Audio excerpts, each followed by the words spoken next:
Here's your First Warn Weather forecast first, sponsored by Anderson Collision Center. Visit driveanderson.com. We had some rain come through early this morning, but now things have cleared out. But keeping our eye on some of the showers and isolated thunderstorms that have developed primarily to the south of us right now. We'll watch those as they lift a little further to the north. Could clip our southern counties here as we get a little closer to sunset. So an isolated shower storm possible here late this evening. Temperature-wise, we've made some good headway from where we started off at this morning into the low 70s this afternoon, now up to 74 in Rockford, 73 in Rochelle. A little cooler there off to the northeast as that warm front is kind of stalled thanks to some cooler winds coming in off of Lake Michigan. Temperatures here as we go through this evening will stay in the 70s, down into the 60s, and eventually into the 50s overnight. But we'll look at why we have that stormy pattern throughout the next few days coming up in the First Warn forecast a little later. Right now at 5, an arrest in an Ogle County murder. The Oregon high school employee killed in a domestic dispute.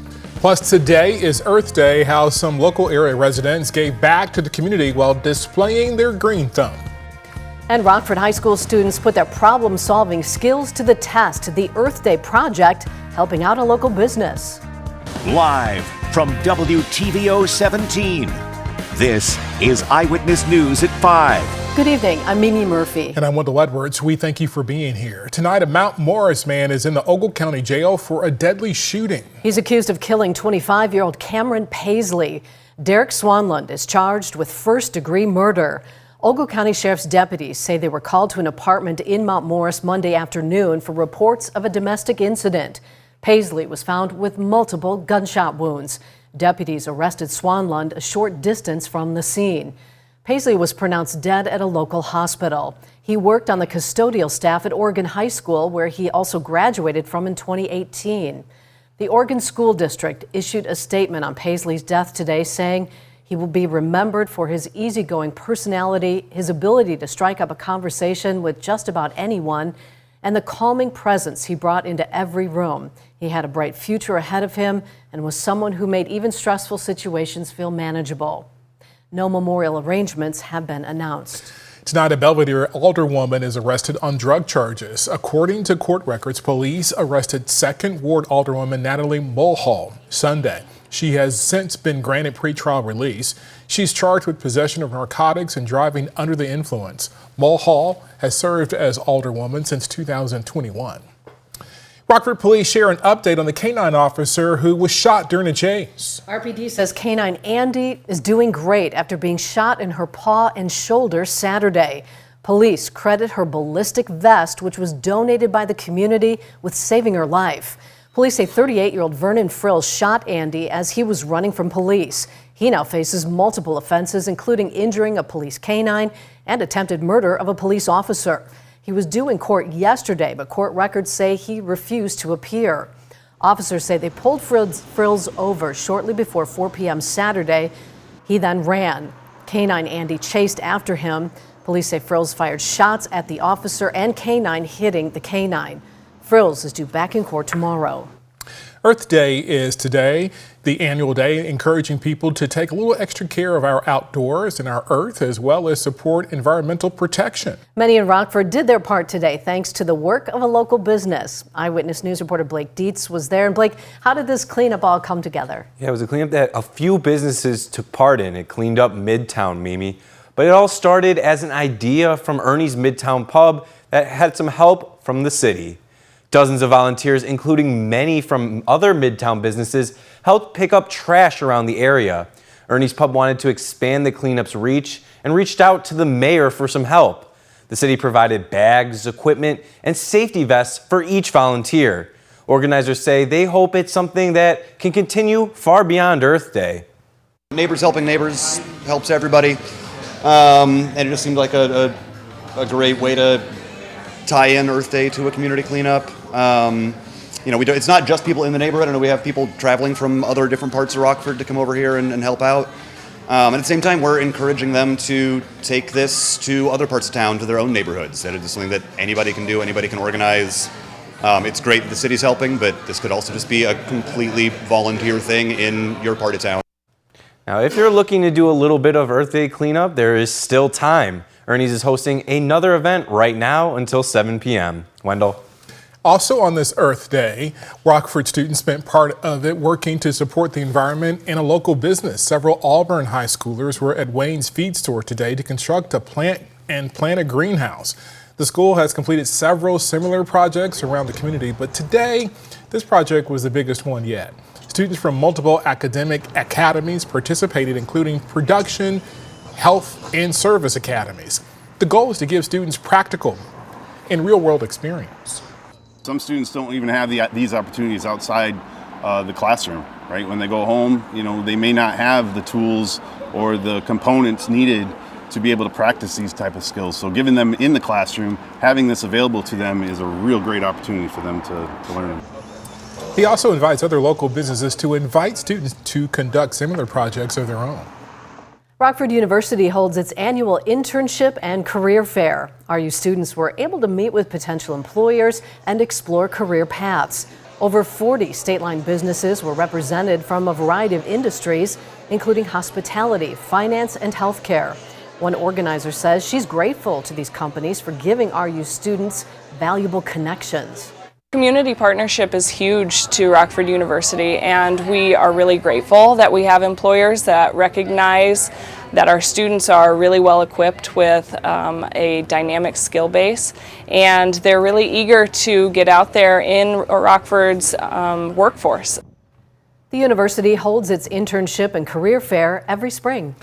A medical help center made a return to Rockford today. Molina Healthcare of Illinois, rebranded Mobile Help Center, stopped in the city. It was stationed at the Voices of Inspiration building. The traveling clinic brings health care services directly to those who need it, especially in underserved communities. One staff member says Molina says being able to serve people in need is just incredibly rewarding. Not many people can say that they love their job. I love everything about, what I'm doing. And when I started this 2 years ago, I didn't even know how much I was going to love it. But everybody that we see when they come on here, they're always grateful that we're here. It just really fulfills your heart, knowing that you can be there for people. Free physicals and blood pressure screenings were offered at today's event. A State Line High School graduate leads the USA women's hockey team to victory. When we come back, reactions from her hometown, Orangeville, after that player helped bring home the gold. And tonight at 6, we'll introduce you to a local educator who's following in her family's footsteps as we continue to recognize this year's Golden Apple recipients. It's nice and warm out there as temperatures have made it into the 70s, but we've got a few showers that could fall later this evening. Timing those out and how long that rain chance will last through the rest of the week. Coming up in the First Warn forecast a little later. You're watching Eyewitness News, your home team, with Mimi Murphy, Wendell Edwards, Sports Director Scott Lever, and Chief Meteorologist Candace King. Over the weekend, a State Line High School alum scored the go-ahead goal to defeat Canada in the Women's Ice Hockey Championship, winning the gold medal for the USA women's hockey team. Eyewitness reporter Tyler Sorensen went to Orangeville to get local reaction to Tessa Janicki's goal. Tyler, what did you learn about her? Well, Mimi, Wendell, the people I talked to knew that Tessa Janicki was built for a moment like this, but still says it feels special to know someone from Orangeville was able to step up and put the village on the map. A shot for glory, coming down to a girl from Orangeville, Illinois. Her shot, she scores! Tessa Janicki, your golden hero in Czechia. It's something that now has been a big conversation piece in Orangeville, knowing that we have someone like her who's on the national stage, who did the best things she can do basically in her sport. For the small village of Orangeville, with a population less than 800 people, Tessa Janicki is officially putting them on the map. It's such a cool thing for our town, but I think it's just even cooler knowing the kind of kid that Tessa is. Like, she deserves this. She has put in the work to put Orangeville on the map, and we're so incredibly proud of her. For many that knew Tessa when she was growing up, they knew that she was bound for destiny. Tessa was the most dedicated kid in everything that she did. She was consistently working on whatever craft it was that she was working on at the time. You know, early on you could see that, you know, there was no moment that was going to be too big for her. Many former teachers still watch her play and are proud of what she's only begun to accomplish, especially since they know how much hard work went into where she is today. To have her on that stage and to come through and to win the gold medal for the United States and represent, you know, just knowing the person she is, and all the effort she put in, she definitely deserves that. Representing the nation in hockey, but also the small village of Orangeville, Illinois. In talking with people, they hope to celebrate Tessa any way they're able to, and hope they're able to showcase how proud of her they truly are. Wendell. Man, she really made the hometown proud. Congratulations. We've got some rain in our area earlier today, and we could be seeing some more looking ahead. When we come back, Candace tells us about our storm chances in the state line, her full forecast coming up next. Now, your first warned weather forecast from Chief Meteorologist Candace King. Well, it's nice to be able to see some sunshine here after we had some cloud cover and some rain showers come through. Didn't really add up to much rain. Most of us stayed under a couple tenths of an inch, but it kept things on the cooler side. But now that we've managed to see some sun, our numbers have warmed into the 70s. A beautiful picture coming in on our Mercy House SkyTrack camera out at the Poplar Grove Airport. That's brought to us by the Poplar Grove Airport. What you may notice, some of those cumulus clouds kind of starting to bubble up just a bit over the last few hours as some showers and isolated thunderstorms have been developing down to the south. Most of that activity is going to stay to our south. It's right now south of Interstate 80, working through west central and central Illinois. That's kind of tied along with our second warm front that sits a little further downstate. But some development north of that could occur across our southern counties. I think right along that 38 corridor running through Ogle County into DeKalb County, we may see a few isolated showers and thunderstorms as we get a little closer to sunset. But we've got somewhat of an active pattern over the next few days that'll really kind of take us into the end of the week and then going into early next week. So a lot of warmth coming in. In fact, our temperatures in the 70s, a good 10 plus degrees above what our average high should be for the middle of April. But when we look at our flow aloft, our jet stream winds primarily running from west to east. So this is what is known as zonal flow.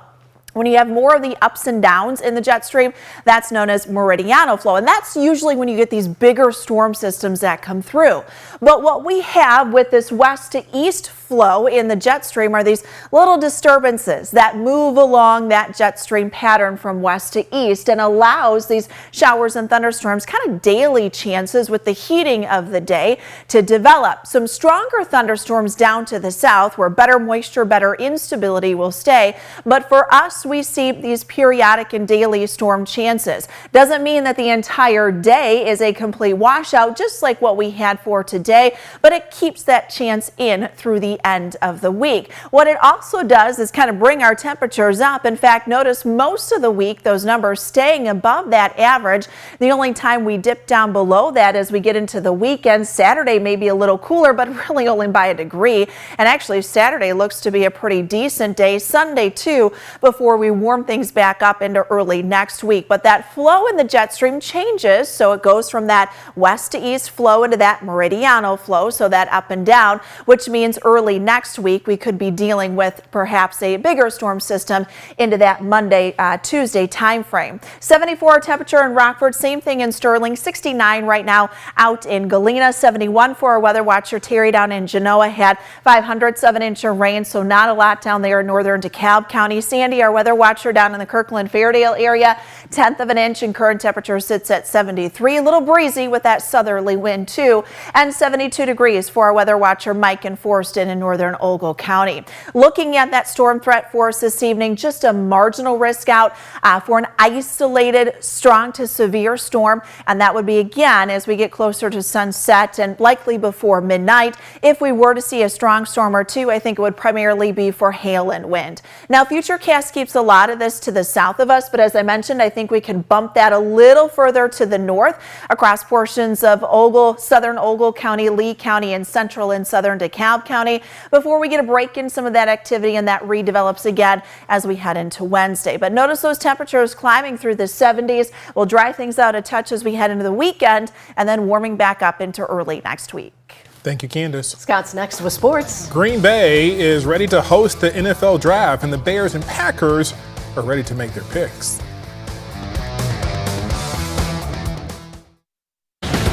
Now sports with sports director Scott Leber. Well, the Bears made strides upgrading their roster in free agency. Now they'll try to do more of that in the NFL draft, which begins Thursday night.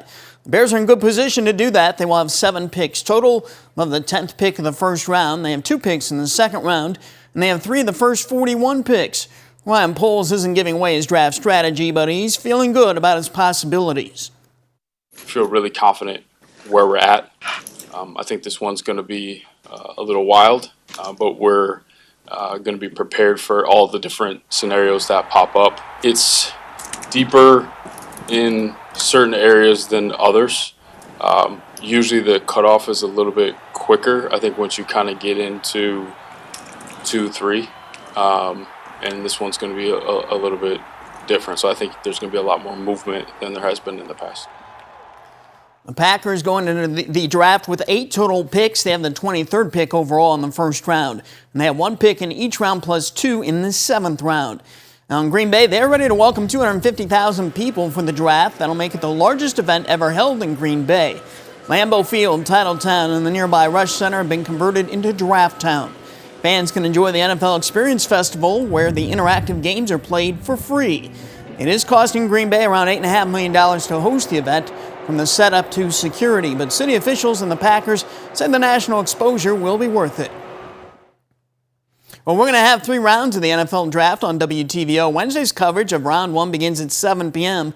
Friday's coverage of the 2nd and 3rd rounds begin at 6 p.m. And Saturday's coverage of Rounds 4 through 7 will begin at 11 a.m. Well, it seems like every week the Cubs are facing the Dodgers. They'll do it again tonight and tomorrow night at Wrigley Field. Cubs are 2-3 against the Dodgers so far this season. Shota Imanaga pitches tonight. Matthew Boyd will pitch tomorrow's game. You want to play the best, right? So there's no complaining against it, right? It's iron sharpens iron, so it's a great opportunity for us. That's sports. We'll be right back.